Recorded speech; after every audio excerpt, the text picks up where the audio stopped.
Get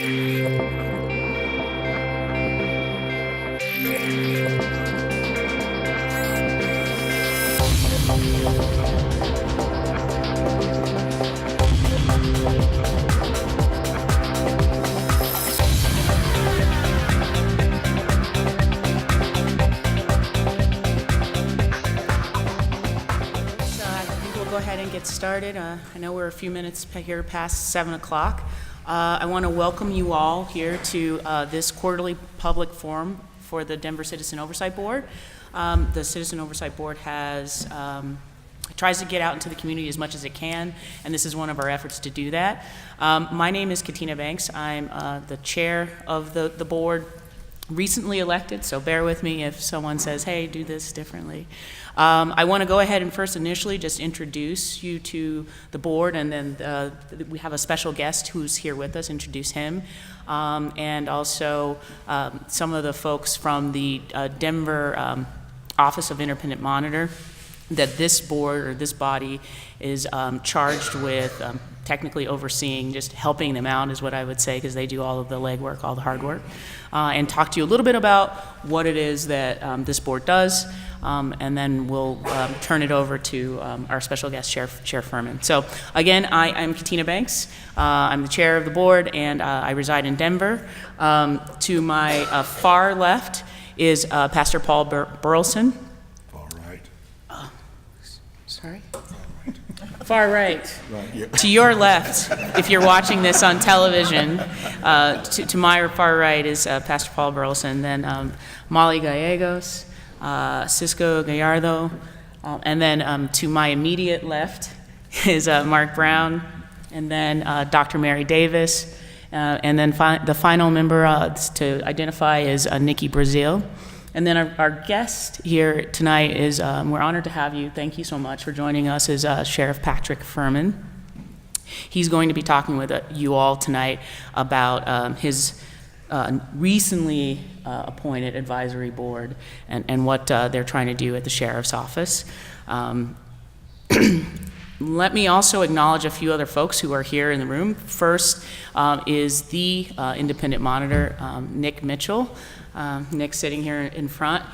He and his team do a lot of the heavy lifting when it comes to monitoring the Denver Police Department and the Denver Sheriff's Department. Also, I want to acknowledge Gia Orlando. She heads up community outreach for the Independent Monitor's Office, and she and her team are largely responsible for organizing this event that we're all here tonight. So thank you very much, Gia.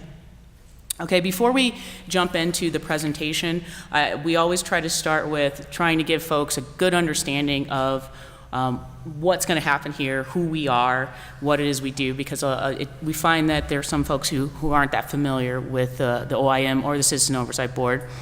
So specifically with respect to the Citizen Oversight Board, the 2004 ordinance, city ordinance, created the Citizen Oversight Board and the Office of an Independent Monitor together, and they basically fixed the rules fixed the following responsibilities for the board.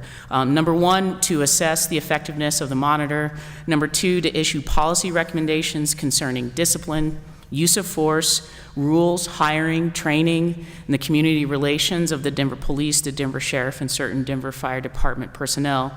And then finally, one of our other last missives was to consider issues of concern to the community, stay informed regarding the complaint process, and make recommendations concerning specific cases reflected in complaints. Since that time, as recently as last year in 2016, the community went to the city council and convinced them to consider a referral of the issue of basically adding the Citizen Oversight Board and the Office of Independent Monitor to the city charter. The citizens of the city of Denver voted in favor of that overwhelmingly by over 80%. And so now the OIM and the COB are part of the Denver City Charter. I listed to you sort of our key directives. It's important to understand that the board does have certain restrictions. So we don't have command responsibilities with respect to law enforcement departments or personnel. Basically, this board, we carry out an advisory role. And so we have frequent meetings and consultations with the monitor, as well as with members of the safety department. Sheriff Furman can share with you that he meets with us on a quarterly basis. These meetings allow the board members to monitor confidential internal investigations and to make suggestions to improve department performance. And then also from time to time, the board issues policy suggestions on matters of concern. So just to give you a little bit of insight about how we work, and then we'll continue with the program. I think this is important to share because it's really important for us that people know, one, that we exist, and then two, how we operate and how you can get engaged with us if you so choose. As a rule, we meet twice monthly in regular working sessions, and these board meetings are sometimes with the manager of safety, the chief of police, and also the sheriff. And we do that at least quarterly. We also meet with others in the law enforcement community as well as the community at large. Our meetings we find helpful in keeping us informed on current policies and activities. They also provide an opportunity to give law enforcement leaders feedback and suggestions. The board also receives reports from the Office of Independent Monitor and his staff. Our meetings are open to the public, and so we would encourage you to come when you can. With the exception of executive session, anyone can come to these meetings and discuss issues with us. These meetings are generally held in the 12th, actually this is wrong information. We're now meeting in the Denver Post building on the very first floor. We meet at 10 a.m. on the first and third Friday of every month. We also hold these quarterly public meetings in various locations around Denver, and they're taped, as you can tell already, given my snafu, on Channel 8 for broadcast over the ensuing weeks. We also have a Facebook page, or the Office of Independent Monitor has a Facebook page. I encourage you to go and search Denver Office of Independent Monitor, and you will find it. That's how you can get information about what's going on with the monitor's office as well as with the COB. With that said, I think the next thing to do would be to allow Sheriff Furman to give us his presentation. We asked him or invited him to come to this public forum to talk about this new advisory board, and he was gracious enough to do so. So I'll let you take it away. Okay, thank you very much. I appreciate the opportunity. And really what I wanted to do tonight, we're excited about the advisory board that has recently been established. And really, it's kind of a first of its kind in this type of a setting. And so I was going to kind of share with you a high-level overview of it. It's a new endeavor for us, and so we're still in the process of kind of tweaking some things and actually adding some additional members. But before we do that, I wanted to introduce in the audience Benny Milner, who's recently came over to the Sheriff's Department and is acting as our Director of Community Engagement. And so Benny is a big part of this advisory board. He's going to help us staff it and be a member of the at-large member. And we're excited about what Benny brings to our department in terms of his connections in the community, his networking, and we believe that he's really going to add some tremendous value. We also invited members of the advisory board. It doesn't look like any of them have made it here yet, but if they show up, I'll certainly introduce them and would love to have them, give them an opportunity to speak as well.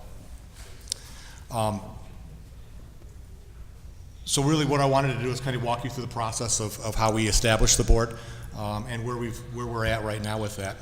We created the board this year in 2017.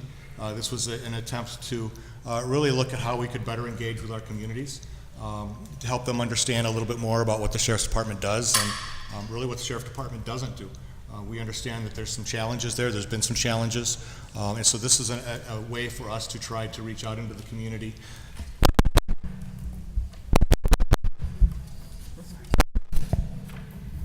All right, let me start over. But really the goal of the community was to, wow, that's a lot louder, is to help us engage with our community. So we want the goal of the board was to look at best practices within the department, including safety to staff, those in our care and our custody, the inmates, to exhibit a strong organizational leadership model of engagement, and then again to foster and build relationships within the community. And we understand that's a large task. But what we did was we put out a call for individuals that were interested. We assembled an advisory board made up of individuals from within the city, HRCP. We had some individuals that had experience with boards and commissions within the city to kind of help us put together some of the guidelines around that.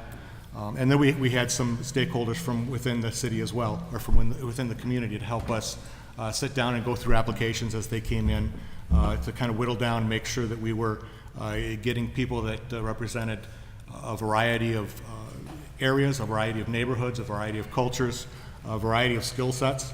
And so I think we came up with a really good process.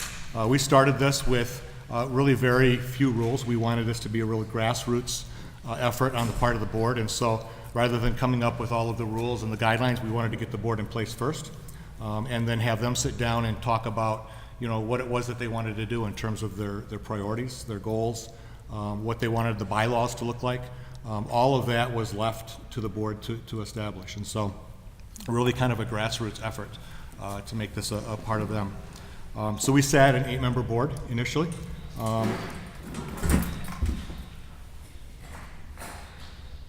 And we appointed them in June of this year.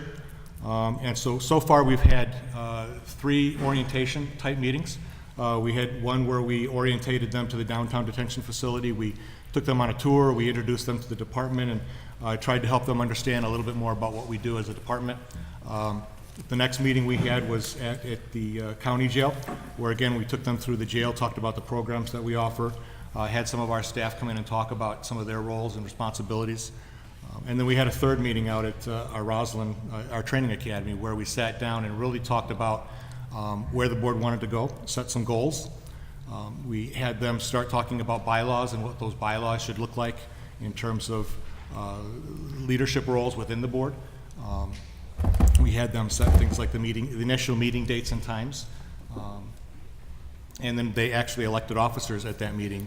And so we have Mr. Lawrence Left-Hand-Bolt was nominated as the chair of the advisory board. Christopher Gagey is the vice chair. Michael Miller is the secretary, and then Latoya Petty is the executive at-large on the executive committee. And so all of that was established. We came up with a draft of the bylaws at that meeting as well, and then had our first public meeting actually this week on Tuesday night. We hosted it at the Denver Rescue Mission, and at that meeting the first order of business was they adopted the bylaws. We had a presentation from 2 of our physicians at the jail, Dr. McMillan and Dr. Vargas, who talked about some of the challenges with regard to mental health in the jails and the programs. Really what the board decided that they wanted to focus on was really safety within the jail, safety of the staff and inmates. They wanted to focus on the inmate population. That would include, managing our population, looking at some of the challenges that we face with regard to mental health, and providing programming for the inmates, as well as controlling the jail population.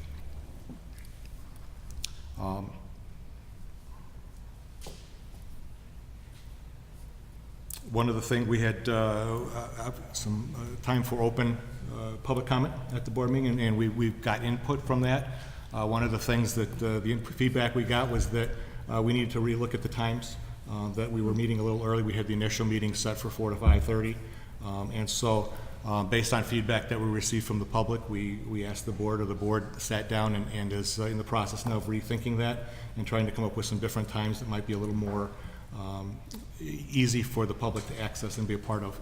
The other thing that we talked about that we decided that we wanted to do as a board was move the meetings around. We want this to be a part of the community, and so as I said, the first meeting was hosted at the Denver Rescue Mission.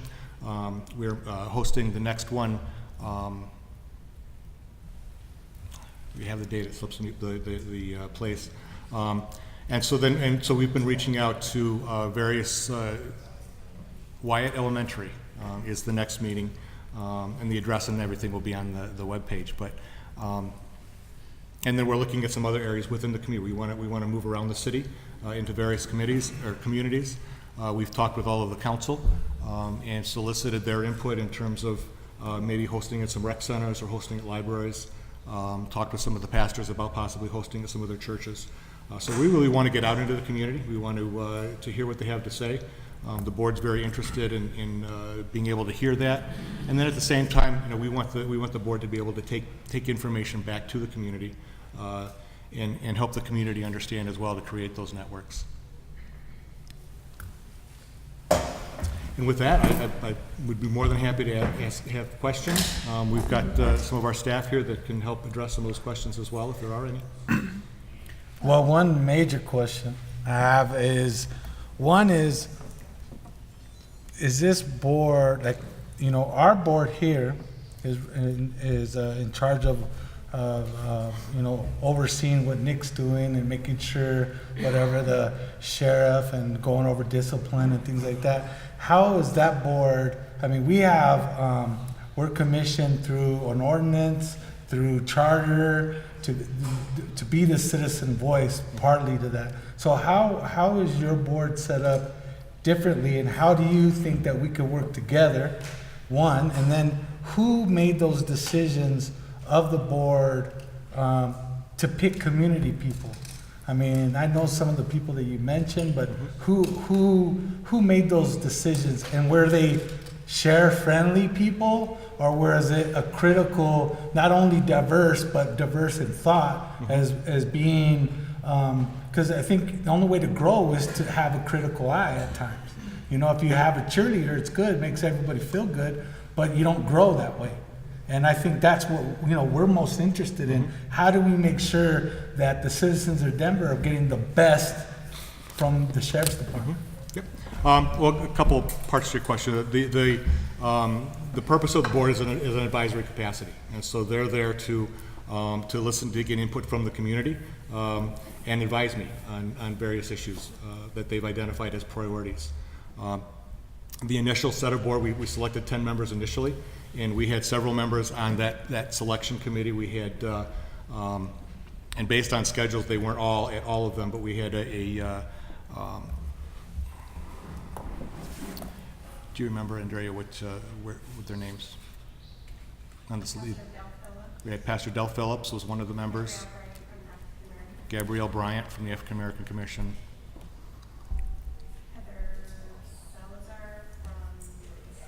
Heather Salazar from the State Department of Corrections. We also had input and help from Anthony Aragon from the Mayor's Boards and Commissions, and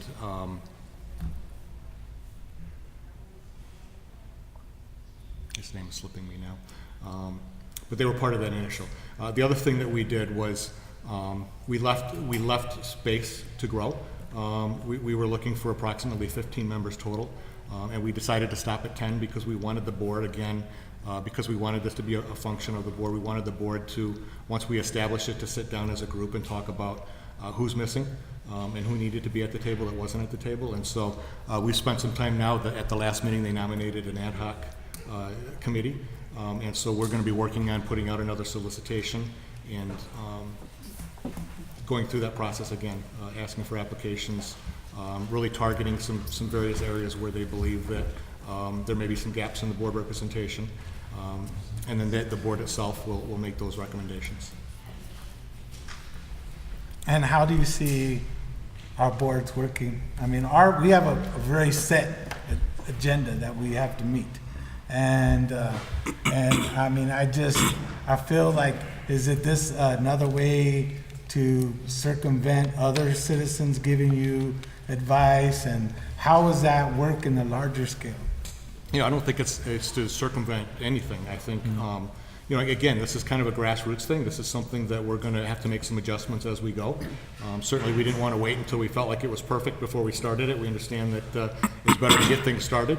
We learned even at the first meeting that the times that the board initially selected wasn't going to work for everybody, and so, we're taking a step back and looking at those times.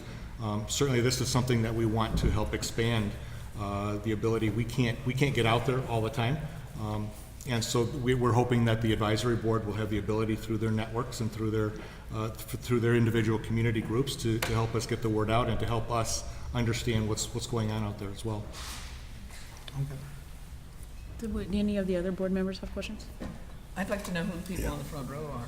Sure. Yes. We have Chief Connie Coyle. and she's over our administrative division. And next to her is Chief Paul Oliva. He's over our operations division. Next to him is Kelly Bruning, Major Kelly Bruning, and he's in charge of the DDC, the Downtown Detention Facility. And then we have Holly Shrewsbury, who's helping us out with some communications. We have a posting out for a new communications director, if any of you are interested in that. But Holly's helping us get through that gap. Next to her is Andrea Albo. Andrea is my chief of staff. And next to her, I've already introduced Benny Milner, who is our director of community engagement. And then in the back row, we have Mark Valentine, who is our director of finance.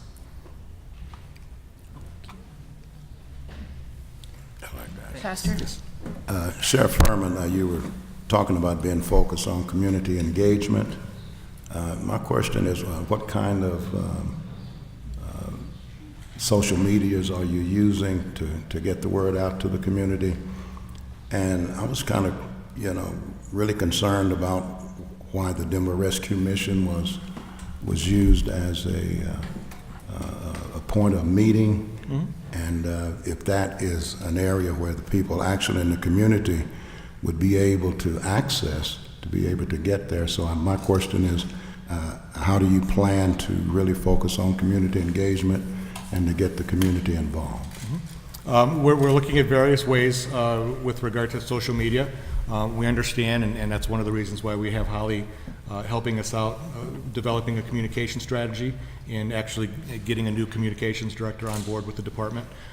So with social media, we plan on utilizing that, Facebook and Twitter.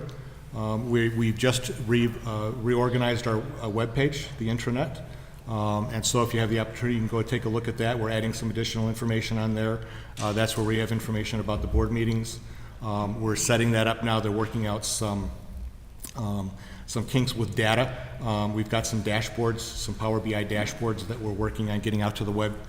We did a survey several months ago asking the community what type of information they were interested in with regard to the Sheriff's Department. And so in response to that, we've got several dashboards that we've created. And so we're working on, there's some kind of coding issue with getting the Power BI because they're interactive spreadsheets. But that will be, we've made room on the webpage for that. With regard to the Denver Rescue Mission, Brad Muley, who's the CEO of the Denver Rescue Mission, is on our board. Right. And he volunteered the space Okay. for our first meeting, and so that's why it was out there to start with. Good, okay. Anyone else? Yes. Yeah, that's Mark. Sheriff Furman, and you might have addressed this already, and I apologize if you already talked about this, but if a situation comes up where something happened, something went wrong, will your board be transparent and also communicate that with the OIM if need be? Yeah, well, the OIM is I mean, he's notified regardless. Okay. I mean, that's part of our procedures now. But yeah, the purpose of the board is to help us get the message out, to help us distribute that information and make sure that people understand what's going on. It's one of their main For a purposes. problem that happens within your rank and Yes. file? Yeah. Okay. Any others? I have a, go ahead, Mel. No, go ahead, Nikki. Okay. So, Pull your mic Sheriff back. Furman, our meetings are open to the public with the exception of the information that we gather in executive session, which I understand we're allowed to have that information because under the charter, we have access to the city's deliberative privilege. So my question for you is, what privileged information are you planning to share with your board? Under what internal policies or city or state laws are you allowed to or supported in or not supported in providing that privileged information? And then, well, where is the distinction between them as citizen members of a board you have electively created but who aren't in the charter and another citizen receiving that same kind of privileged information? I think the type of information will probably be very similar. I mean, there's information that we're not going to be able to release to the public. That same information would not necessarily be released to the advisory board. The purpose of the advisory board is so that we have a conduit to get this information out. Not everybody reads we could put it out on social media or we could send out an email. The advantage of having the advisory board is they have the ability to sit down and have conversation, so that if there's questions they can understand, or if they're out in the public and a citizen asks them a question, they have the ability to be able to get that information or to have that conversation to understand it better. So it's more of a two-way conversation to make sure that they understand it, and it's much more, I think it's much easier to get the message out that way than to just put a blurb out on that's a one-way communication. Whereas if we have the advisory board, we have the ability to sit down with them and make sure that they understand, or if the way that we're explaining it doesn't make sense, then they can ask those questions, and so we can help develop the conversation in that way so that they can go back and relay that to their network as well. So will you be sharing information with the board about ongoing internal investigations? No, we would not be doing that. Thank you. So you have the members who are already in place. Do you have any particular gaps that you're aware of as far as community representation? They've identified some gaps that they would like to target. With regard to one of them, for example, was the veterans, that we don't have anybody on the board that is specific to represent the veterans that we deal with. And so that would be one group that we will target in the solicitation for applications. We have board members now that we have former inmates, we have a judge, we have community activists, we have individuals that are academics. They are interested in inmate programming. We have some that have a passion for the staff and staff wellness. We have some that have a passion for data. And so we've got a wide variety of skill sets and interests. And so we're going to be looking at accentuating that as well. And so the ethnic mix that I don't expect you to go down the line Yeah. with it, but give us a sense. The ethnic mix. There's a pretty good ethnic mix. I think we can certainly look at expanding that as well. I think you've all seen the list of individuals that are on the board. And so we tried to be as diverse as we possibly could. Again, leaving some openings and the ability for individuals that we may have missed or we may need additional representation from, both in terms of an ethnic, as well as a skill set, as well as an interest, and a demographic area as well. Anything else? I have a few questions for you, Okay. Sheriff. Just very quickly, how frequently will the board be having public meetings? We're meeting, they're all public, and we're meeting every third Tuesday of the month. Okay, so monthly. Monthly, yeah, I'm sorry, Okay. yes. I'm slower, so you gotta. But you mentioned that something about the ad hoc committees. I didn't quite follow what you meant by that, what you were referring to. The way that the board decided that they wanted to add these additional members was to elect an ad hoc committee from the board.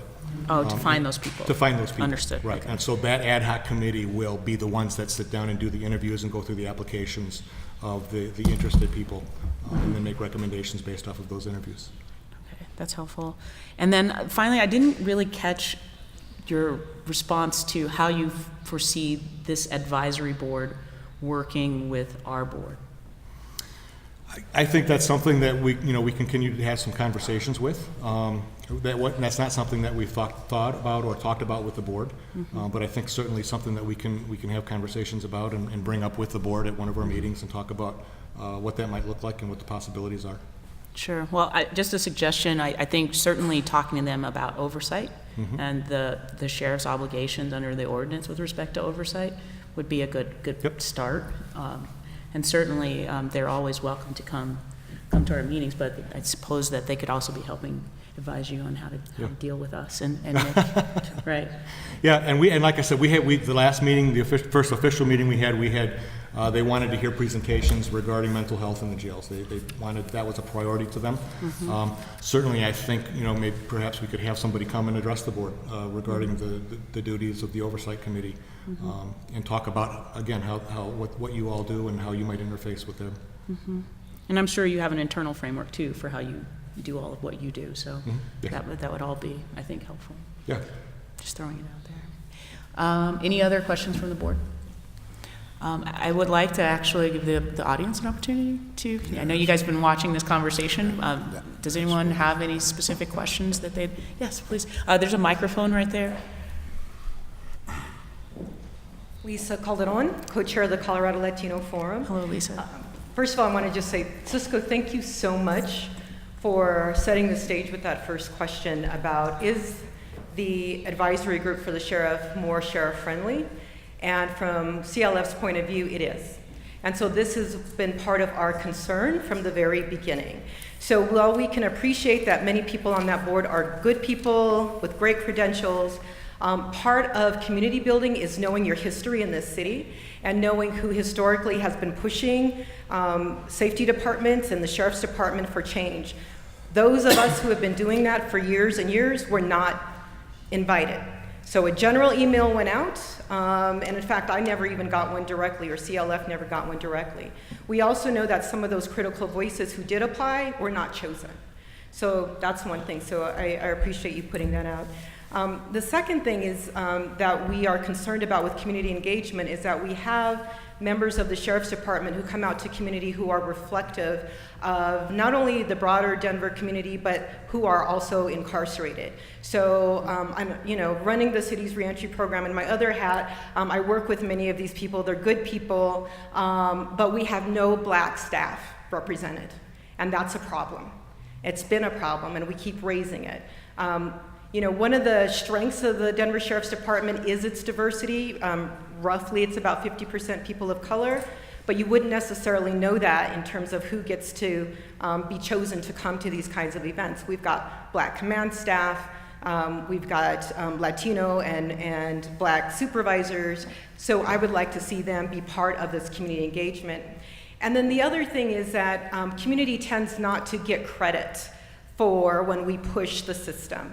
So one of the first iterations actually of the community engagement for the Sheriff's Department was pushed for by community, including myself. I co-chaired that with Chief Gary Wilson, which by the way, we support his reinstatement. We met for months, and then that committee was dismantled without explanation by Sheriff Furman. That's still a sore point, and if we're gonna do some reconciliation, that needs to be revisited about how that was done. The last thing I'll say is around the advisory board meeting in community. So I attended that, and it was listed as a community meeting. There were 0 community people there except for the ones myself and Roshan pushed to get with the Denver Justice Project and Together Colorado. So my response to the sheriff at that meeting was, it's not a community meeting just because you have it outside of the jail. It really does have to be engagement with people. It has to partner with groups that know how to get people to the table, and that clearly was not done. And so that critique that Sheriff Furman gave in terms of the changing of the times and the location, thank you, Pastor Burleson, for that, that came from us saying that. So we really want to see a much more robust community engagement process. We want it to be much more transparent. We want to see it include more community voices. Also just a plug for CLF, we are having a summit this Saturday at the Tivoli from 8:30 a.m. To 3:30, and one of the things on the agenda is talking about an elected sheriff. And this is really about accessibility and accountability. So if we can't be invited to the table, maybe it's time we create a new table. Thank you. Thank you. Sheriff?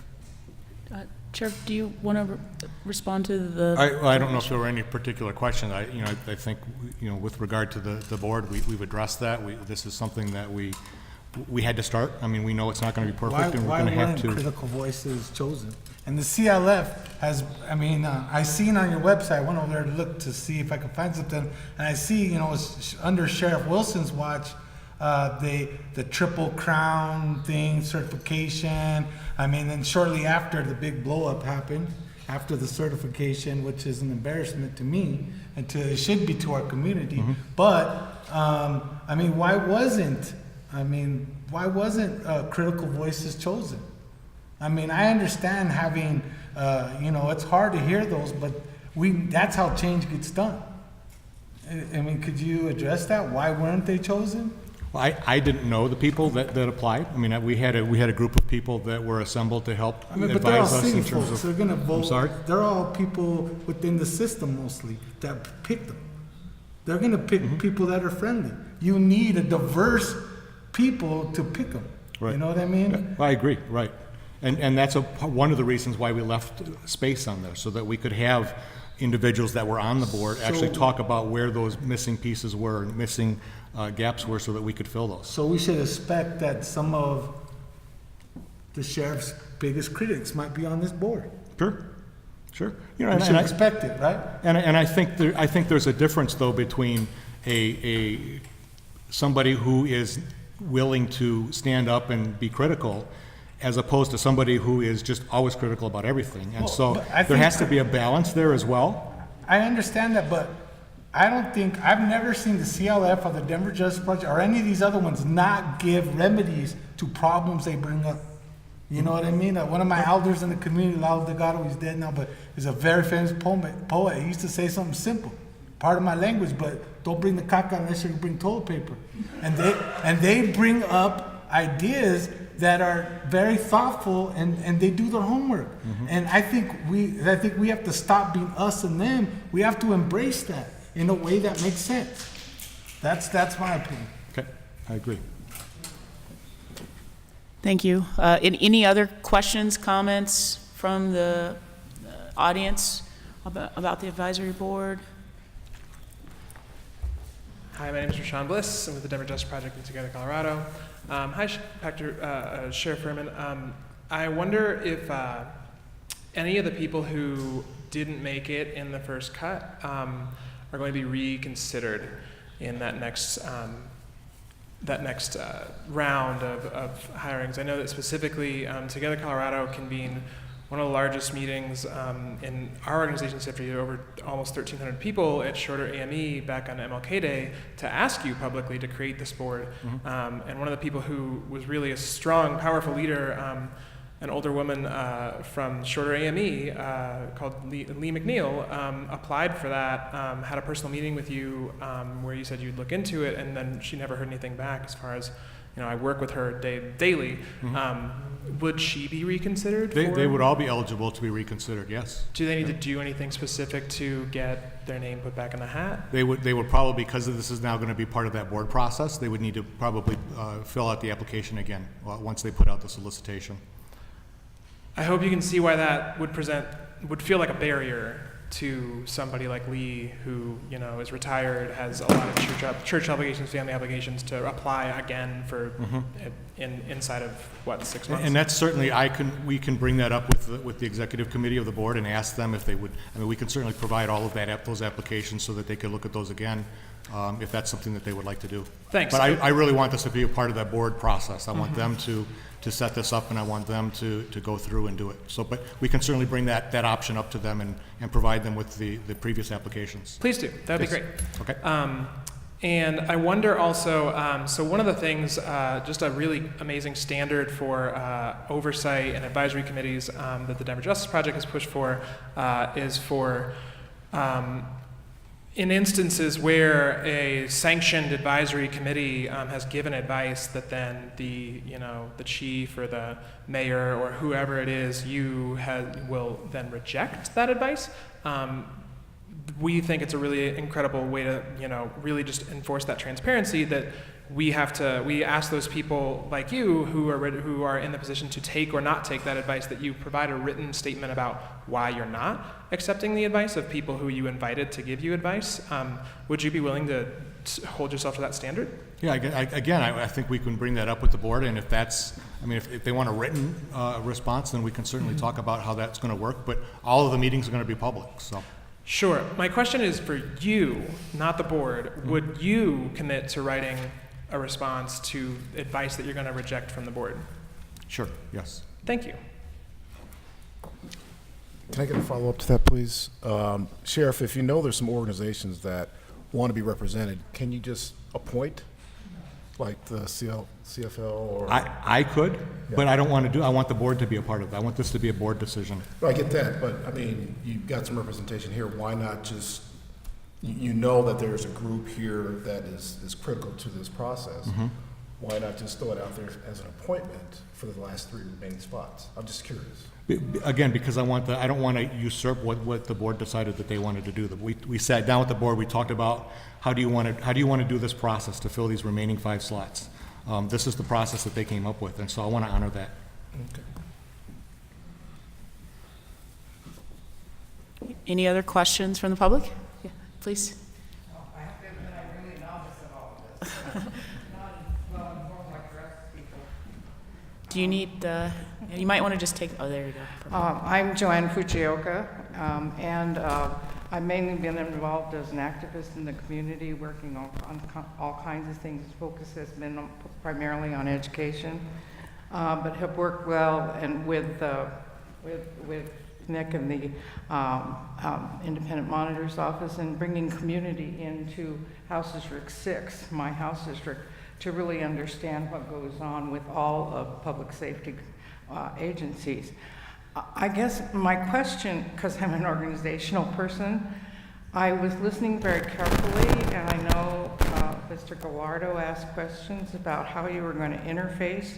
I was trying to put together in my mind, being a novice, ranked novice, how this advisory interfaces and what official capacity does that group have as in coordination with what you have? I don't see how it interfaces. So could someone answer that for me?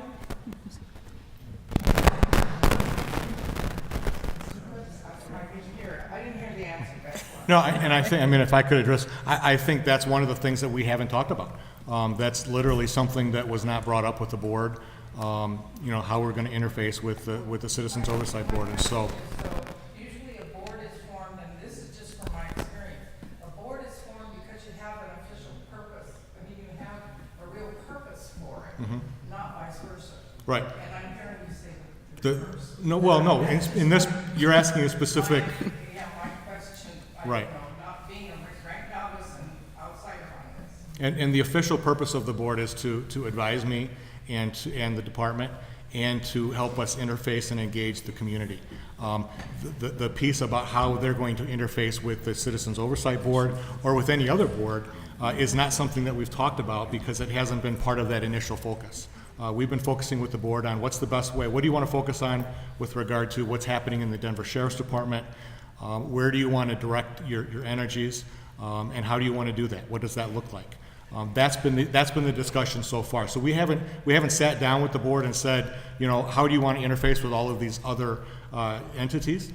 We have talked about internally. So we're in the process now. We have a lot of internal employee groups that we're now working with because we want to create an internal advisory board that will help that will interface with the public advisory board. So those types of things that we've talked about, but the specifics in terms of like how the Sheriff's Advisory Board is going to interface with the Citizens Oversight Board has not been a topic of discussion. It certainly can be.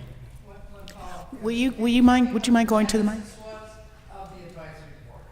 Can you tell, she wants to know what the genesis was of the advisory board. The genesis of the advisory board was to address community engagement. It was one of the things when we went through and had the reform process and had recommendations. One of the things that was lacking was engagement with the community, communication with the community, engaging the community. And so the advisory board was something that was put together to help address that.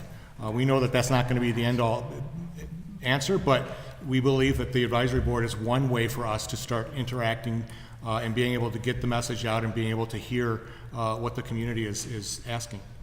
So that came from an outreach person, is that right? That came from the reform process where we had groups like Hillard Hines come in and go through the department and make recommendations on things that were lacking. That was one of the recommendations, was that we do something to shore up the community engagement and the communication with the community.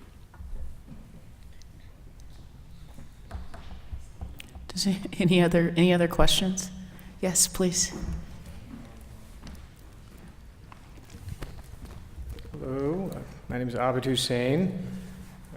Live in Denver. So, if the information that's being presented to the advisory committee is available to the committee, will the oversight committee have that information available to them as well? And will they be able to oversee how decisions are being made by this committee? I didn't quite catch the last part of your... You were saying that there's going to be specific sets of information available to this advisory committee, and they will advise you. Who's overseeing what information they're getting, And is that available to the oversight committee? Are they going to see the same thing that your committee is seeing? Typically, when we send out information, we include the oversight board as well as the council and the sheriff's advisory board. I think that the unique piece with the sheriff's advisory board is they're going to have the opportunity to interact. And so, if we put something out and they're like, "We don't understand this," or "We want some more information on this," that I think is going to be the value of getting the information to the oversight or the advisory board. Certainly they may have questions like when they come in out in the community and what we really want is for people to know who's on the board so that when they're out in the community and when they're out in their networks, the people will ask them questions. And if they don't know the answer to those questions, they can bring that back and say, we got this question or we got this concern from the community. How do we respond to that? Or what's the information that we need to pass on to them? So that's that two-way information, but typically the information that we will be sending, just as an advisory type of thing to the advisory board, we send out to a variety of stakeholders. Any other questions? Yes, of course. So this one's for the COB members. So as you know, the DPD Chief White has created a use of force advisory process wherein community people will be inputting into how the new use of force policy looks. And I want to know, what has your involvement in that process been, if any? And will you all join us, the Denver Justice Project and many other groups, in our community town hall where we're going to present the results of what the community said to the police chief in early October 12th, 6 p.m. at Seventh-day Adventist Church. How have you been interfacing with that process in DPD's sort of realm, and can you come? Will you commit to sending at least some representatives to that October 12th forum? I'll be there. I'll go. I plan to be there too. Yeah. Thanks. I'll But then, what is your interaction with that process been? The Chief White formed an advisory committee. Have you interfaced with it at all? We have not. We weren't. There's no one from this board that is on that committee. However, the independent monitor is a member of the committee as well as a member of the staff. I think is that Suzanne? Is she part of it? So we are kept apprised of what's happening on a regular basis with regard to the work that's being done by the community to provide those recommendations. Great. And also we're right now trying to identify and solidify and clarify the role of the board in those types of things so that we can explore that a little bit more. Mm-hmm. So, we do feel the process was closed and we're waiting to hear what the police chief comes out with and his own advisory board. And, he made it clear he wants it to be police friendly. And I don't think that's the best strategy myself, because that's not how you get things done. And we're definitely been aware of the situation and trying to figure out ways where we can try to be more diligent in finding out what was the process and how is this compared to other cities, and also combined with the work that the independent monitor and their staff is doing. So we're definitely involved in that. Excellent, thank you.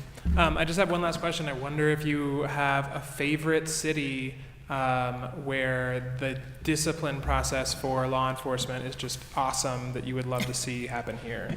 Wow. Yeah, go for that. That's interesting. I don't know that I have a favorite. We recently attended an oversight conference and met people internationally, and Mexico City has this process where there's a group that polices the police, meaning if I get pulled over and I feel that the police officer who has detained me is doing something that's illegal or unfair, unconstitutional, I can actually contact this other agency and they will come and they will help me. I don't, it was in Spanish, and so I am not the best. I will find out for you. I thought that was very interesting. I don't know that it's my favorite. That's because it doesn't really speak to discipline, which is your specific question. So, anyone else have one right now? No. We don't right now, but give us a chance. We'll get back to you. Yeah, exactly. I thank you for being here for your community. Sure. That's a big deal. Not a lot of people, politicians and so forth, come out and talk to you. Okay, could you give us your name, sir? Oh, my name is Fitzgerald Scott. I live in Denver. And forgive me, I left the hospital earlier. I'm still getting over a couple things. That's how important this is. I've been trying to come to this, to meet with the Citizens Oversight Committee for a long time. I think the last time I seen Sekou was there, doing his thing. Probably a year or so ago. But tonight I have the opportunity to come out. It's always about something, right? So tonight, and I'm not gonna ignore you, but I'm gonna just talk to these folks. About 2 nights ago, a woman committed an offense, went to jail. Her husband showed up at the court appearance and begged because they have 5 kids for a PR bond. Now we watched 20 people at least go by and get PR bonds for car theft and drug dealing. She did not get the PR bond. She got a $10,000 fine. She had a 3-week-old baby. So since we was there and we good people, good citizens, we figured we try to get a breast pump. I think it's $48 at Rite Aid. Take it to the jail and ask them, hey, could you have this mother who in 72 hours would, I don't know if y'all know about breast milk, but talk to a physician and in 72 hours there's an issue there. And we were denied. And so here's a policy issue. And the reason why I say I'm not ignoring them, because here's some things that you could do without them. Y'all been around for a little while, my understanding. And these stall tactics and how long they gonna get to put this together, how long is this gonna come together, how many times they gonna replace people. I'm saying, and this is like just stuff that I've been hearing from people, the Citizen Oversight Committee is not doing what they need to do for us. So here's a policy issue that you could address immediately, because the people are here that you could talk to. And so I would like to share my information with you and follow up on you and see if it's something that we can do about this. She's out of jail right now. But I believe that we had people calling the jail, why can't you let this mother, the baby is not taking formula. And we explain that to them.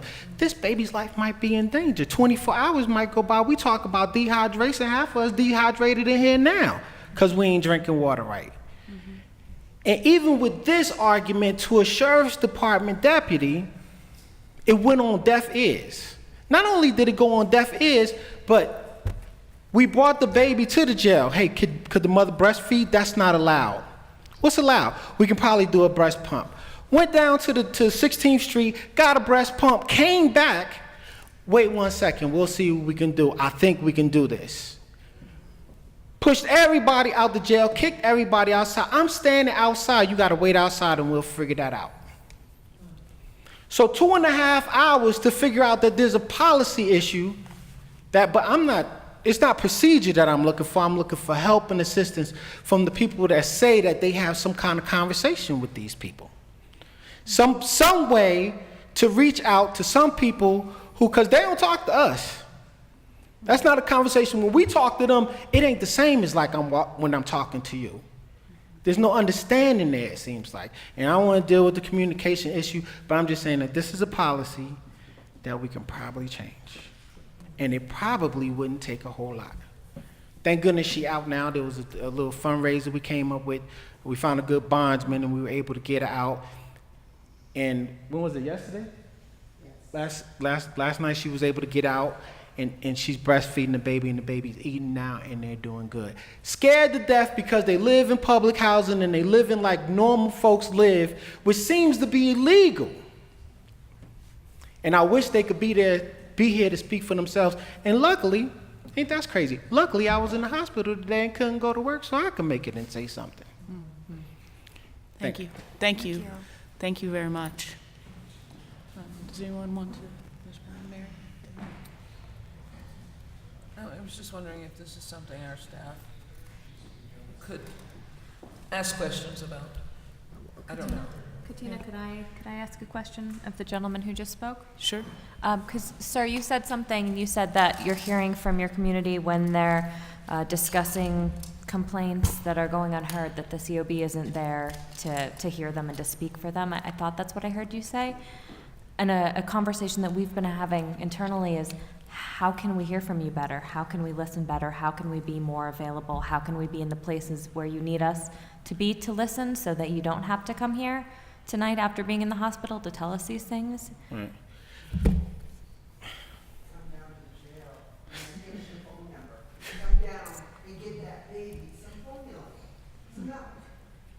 A month old that baby was. 3.5 weeks. And to, Like anybody who has a baby knows what it's like. Your hormones are all screwed. Now she's in jail. here's the issue. Dealing with the biggest case of Marvin Booker, y'all lost credibility with a lot of the community. These people are trying to help you get some of that credibility back by saying that there's a conversation in here. So no matter how much you ask, when your actions are telling us that you're cruel and unjust, even to 3-month-old babies, it's hard for us to say, let me come here and talk to you. It's hard for me to even look at the uniform over there because of what I seen the other day. And normal people and everyday people, it's when you go down to the jail, the people that's coming in are not the same as the people who are in, and in some cases, they actually are. So to come in there and get treated the way that you know how many people sat there and watched this officer say he was gonna let this baby and then kick everybody out? You know how many people walked past me and said, they ain't gonna let it happen, man. You could tell by just what happened. They kicked people off of their visitations because there was some disruption and some breakdown. There's a communication breakdown. Who believed that? Even if it was true, you lost so much credibility with the community, that at some point, will you find out at some point, it's hard for me to look at. At some point, will you find out that this thing happened? Do you know about this thing? If you get more involved in the sad state of affairs that's going on in the jail right now, I think you will earn some credibility. But if you ain't looking down, if you ain't taking care of your, if you was a businessman, you'd be out of business. And you running a business. They selling toothbrushes. They sell for $6 or $7 and Snickers for $3. You running a business. How could we have any trust in you when you doing your business so bad, and every day you telling us that we need to get our business in order, we need to pay our mortgage. Every day that's what society is telling us, but our government is not doing the same thing. If you telling us that we are not credible because we don't pay our bills, and then you come to us and doing unjust and things are not credible, how are we supposed to trust you? You telling us that these are the instances. I don't want to go on. But this is my answer to your question. If you reach down, if you catch them before I catch you, I think we'll get a little bit more. Thank you. Thank you. I was just wondering if there's a complaint, if he's filing a complaint Right. with this statement, so there's something our staff can. We will look into it regardless of whether there's a complaint filed or not, and we'll provide Nick with. Oh, we're not done. Yeah. The judge who gave that order will receive a write-up. The sergeant who told us that would be allowed and then came out and told us that it's not going to be allowed will get a complaint. We came up with $600 in a couple hours. Ain't like we got lawyers and doctors somewhere. This is not this happened 2 nights ago. It's just that. Right. I just happen to be off work. We are an organization that we are active, and this is what I'm asking you to do. Yep. We hear Don't you. wait for them. Don't wait for them no more. Jump in. Well, we hear you, and we will definitely address it, I assure you. And I think that the thing to appreciate, though, is that at some point, this organization exists, and we have to, if we can work together, we can figure out a way to make things better, that should be our goal. And so I appreciate Sheriff Furman. He's going to get back to us, and I take him for his word that he'll do that. And if you give us your contact information, I'll make sure that you find out what happened. And I don't mean to seem any kind of disrespectful, sister, right? But your answer should have been, what is this? Your answer should have been, thank goodness, brother, for bringing that to my attention. There should be some kind of outrage from you, not less appreciate what's going on. No, that's not what I said. I heard you say she's already out. Wait, I don't want to get into an argument with you about this. I'm sure. Okay, I just want to say to you that But what I'm trying to tell you. Don't please let me speak, and then I'll let you speak. What I'm trying to say to you is that no one up here feels like what you just described is okay, right? No one. I can speak for every single person. Okay, I'm very, very happy. My first question when you were speaking to me was, is she still in there? What can we do? You told us that she was out. Right. And so now what we have to talk about is the policy issue that you raised. I think you're spot on. We actually absolutely 100% agree with you. It's about the policy. We want to fix the policy. You asked us, because we have a dialogue with these people, how do we figure it out? I told you that that's what we're going to do. We're going to have that dialogue with them. Yeah, I don't mean that. I just, like I said, I just got eyes, but right on. Normally I don't. So thank you for coming. Normally I don't come at people. I appreciate you coming. Really. So let me apologize for that. And thank you. I don't see anything wrong. That's why I'm here. Mm-hmm. I don't see anything wrong with the communication that's happened. But after what I just seen, I'm just expressing that if you see me not looking over there, if you see that's me fair. answering a I certain understand. way, it's because of what I just been through. I understand. And you're a good friend to that young woman. I didn't Thank know you. the people. I was just sitting in the court and they came up and it happened, and we felt so bad about what happened that we went out and talked to them and said, "Are you all right?" You're a good citizen then too. Thank you. That's a good question. Are there? We should know that answer. Yes. Yeah, there are. And there's numbers posted as well where they can call and make a complaint. No, that was my question. Because that sounds like it's all well and good to have citizens. My name is John Riley, by the way, and I've been in charge of correctional facilities for juveniles. And his question is very appropriate. Are there ways that things like this get to you immediately? And how does that happen? And because I think it's all well and good that you have all these committees and stuff, but my viewpoint is I'd be problematic. I would find it problematic if I had citizens committees and all these committees looking over me. Because the truth is, and this is what ACA says, the person who's in charge of the facility is the person in charge of the facility.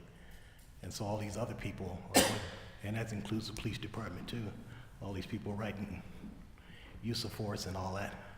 So my question is just a little problem like that. How does that get to you? And what action takes place immediately?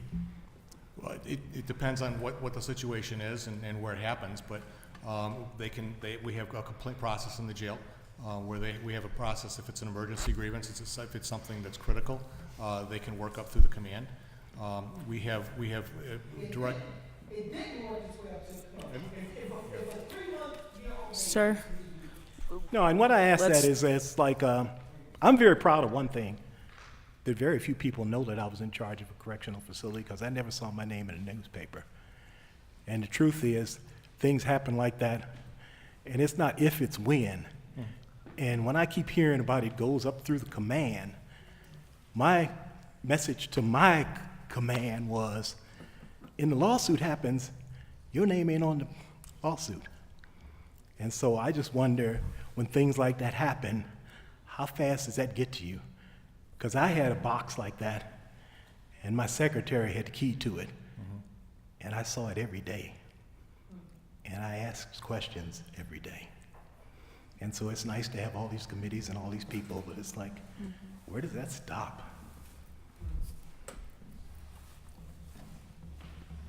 Thank you, Mr. Riley. Yes, please. So I wanted to offer a couple of responses in my other hat as Executive Director of the Community Reentry Project. First of all, there actually is a policy around breastfeeding and getting breast pumps to breastfeeding inmates. I worked on it with Chief Coyle, and we were very proud to create that policy. But I'm distressed to hear that there is a gap between the creation of the policy and its implementation, from what you're saying. That's a problem. So that's one thing. I also want to validate you that the appropriate response when somebody is basically exposing themselves with a complaint and a concern and all of the emotion that goes with that is to not just say, we'll look into it. That's not what you want to hear when you're in distress. So I validate what you're saying is that the response is, this is a problem and we're going to look into it. When it comes to the complaints, we actually advocated that the independent monitor's office is accessible and a confidential call from the jail, from any pod, and that was done maybe about 2 years ago or so. So, but again, if people don't know, then they can't call. So we were trying to, not only is there complaint forms in the pods, but they can also call and say, we need help.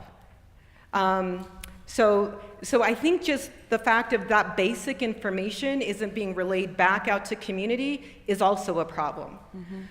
And then the third just question that I have for Sheriff Furman is, the Community Advisory Board created the priority of bylaws as its first order of business.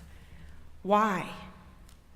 When people are suffering in that jail, when people are actually literally dying, like in a recent homicide we had, when there are rising assaults in the jail, from deputy accounts, it's about 50 to 70 a week, but we can't get an official count because of how they're being categorized.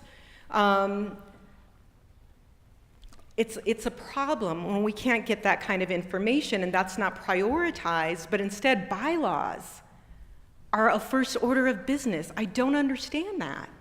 You know, it's not breastfeeding moms. You know, it's not people needing their medication. It's not reentry services. It's bylaws. So I really love the questions about how is that advisory group more than just an advisory? Because if they are, then, you know, that to me, I don't see so much value in that. How are they going to interface with you all?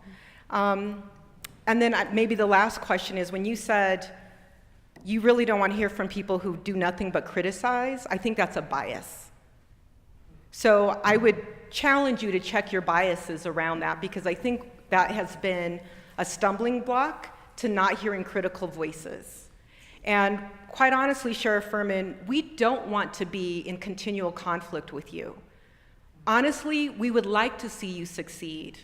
But if you don't hear us, then we're always going to be like this. So I would just say reset your mindset around working around conflict, because out of conflict can come a lot of incredible things. Thank you. Thank you. And I don't know, just in response to the bylaws didn't take that long to put together, but we have to have some kind of guidelines for an organization, for a board. I mean, we can't just set them loose and say, do what you want. And so that was why the bylaws were the first priority. We spent a short period of time during the third orientation session. They put them together. We had a couple of calls talking about some issues with them, and then they voted on them. It took 5 minutes to vote on them at the first official meeting. So I really felt like that was important, that we had some kind of guideline for the board to operate under. All boards have that, and we needed to have it before we could move forward.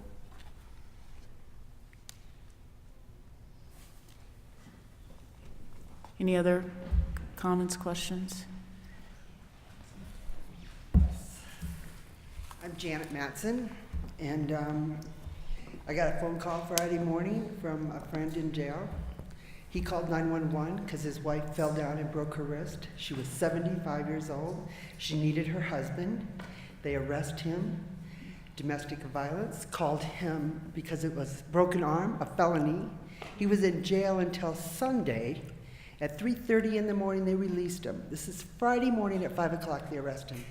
She's in jail, not jail, she's in the hospital with broken arm. She needs her husband, right? So you get a restraining, he gets in front of the judge, a restraining order, the whole 9 yards. On Monday, they drop the charges. There's 3 men to a cell. One of them is sleeping on the floor. There's got to be some kind of accountability for that. I mean, maybe you shouldn't be arresting people that don't abuse their wives, right? So the reason we got involved with this mother is because he went to 2300 to get the restraining order taken away, and we run into this woman with the 5 kids in jail. He got a $5,000 PR bond. She gets a $10,000 with a 1-month-old baby. We got some issues here. I would like your phone number. The guy before you gave me his card, and I called him. I would like to call you.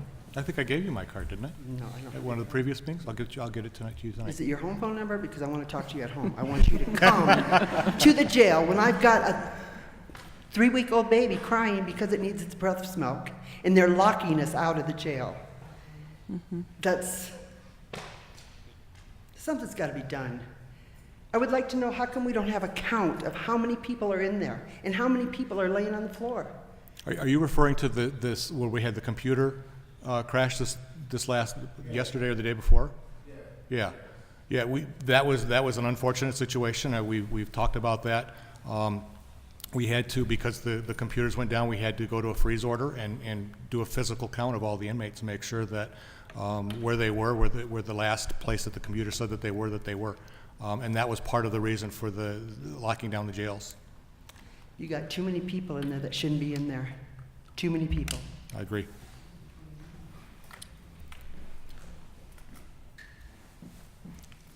Yeah, does anyone else have any questions for the board or for the sheriff?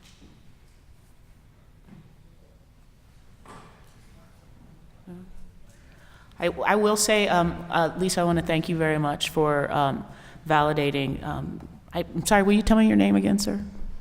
Fitzgerald, 785 Marion. Fitzgerald. North Denver. Yeah. Mr. Fitzgerald, I certainly didn't mean to belittle what you were saying. My reaction was, oh my God, that's terrible, what can we do? And unfortunately, I didn't communicate that to you, so I do appreciate you bringing that to my attention. Do you have another question? Or? Yeah, so we Okay. tag team, so we figure we take turns. We have about 5 more minutes, so, okay. All right, so Denver reputation is at stake for a lot of reasons, right? Denver just tried to get this Amazon deal, bring a lot of jobs, right? And I don't think we're gonna accomplish doing what it is that Denver set out to do with this bad stuff going on, right? And so dealing with this is kind of dealing with the woman again, but somehow or another we have to figure out how to stop this lawsuit process that's continuing. There should be no reason for people to die in the jail, but even past that, we got to deal with the lawsuits. And as the money comes flowing, and people are looking at it and say, well, Marvin Booker family got such and such $1 million, ain't coming from the sheriff's department. Right? So that's something that we need to start addressing, and I hope that you would find some mechanism to I looked over there, so you see I'm getting better. Some mechanism to adjust to this. Right? So some way, if you could put it in your head, this, okay, so we gotta stop getting sued, and then figure out how to work that out. I know that's a difficult process, but you got about 3 or 4 universities here that you could that working with community organizations. They're very so. I just and just to step back to the woman thing. Court ruling supports incarcerated women's rights to breastfeed. This is July 18th. There's another story in the Huffington Post from July 17th. Here comes another one. It's coming from us. Here comes another one. At some point, if we could, so evidently they violated process and policy.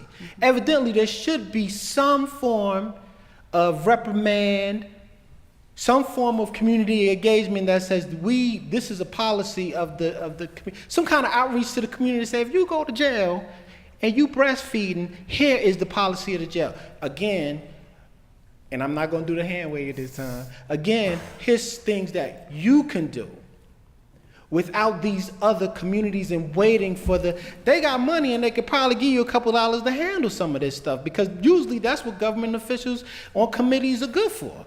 Get the money and do what you need to do. As far as community engagement, they don't have no skills with that as far as I'm concerned. I worked for the city at one time, a long time ago. So the reason why I bring this up is because I would like to see a mechanism put in place. You're supposed to be the mechanism put in place. And so I think from the onset, it was like, we're gonna come up with ways to engage this. And so this is something that I wanted to just put on your radar. This happened a month ago, here it comes again. There's a way to curtail this. Sure. Thank you. Thank you very much. Could I just add, that experience should not have happened, and I apologize for that. And that is something that we're going to look into, and we're going to take some action on. And we will certainly work with the monitor and with the board in terms of making a resolution to that and figuring out how that's not going to happen again. We have challenges, right? We know that we have some things to work on. We have too many inmates in our jail. We understand that we don't arrest people, but we have a responsibility for the ones that are in our custody. And so we're working with that, and we're taking responsibility for that. We don't have enough staff. We're working on getting staff. We have a lot of things that we're in the process of doing and addressing. And we understand that those things are important, and we will look at them. But here's the idea. Instead of spending the money on a commercial with police breakdancing, there might be some, hey, here's how we're holding ourselves accountable. Yep. Here's these policies that are in place, and here's a phone number that you could contact if these policies are not working in your favor. And you won't find a video of the sheriff's department breakdancing. You're right. That was the police department. I was just hoping y'all wouldn't follow Trey. I definitely don't want to see that murderer breakdancing on TV. Thank you. Sure. So, this is a question for the COP. Vinny with the Denver Justice Project as well. Last time I was here, the OIM did a report on interactions with police contact on the streets, and reported numbers from that. Last time I was here, I also got an answer of we'll look into it. So I'm curious about, I had brought up in that meeting the fact that there was a use of force situation that effectively closed the Urban Peak shelter, the drop-in shelter, the only youth shelter in the city for youth homeless. Did you actually look into that? So what we looked into? There was a police closing? interaction Yeah. that effectively closed that shelter. And your specific question was Did you about look what into had it? to. Yeah. Well, I already knew about it. Remember? I know, but you didn't really give an answer as to what actually happened or why, or the fact, or if the shelter would be opened again. So I was just curious. Well, I don't know. Yeah, go ahead. Yeah, sure. Benny Melner, currently Thank you. Director of Community Engagement for the Sheriff's Department, but I ran Denver's Road Home for almost 6 years. What happened was there was an incident outside of Urban Peak where there was a stolen car involved. The police came to try to take care of that police business. There was a crowd around that situation where we had adults intermingle with the youth, encouraging the youth to go after the police.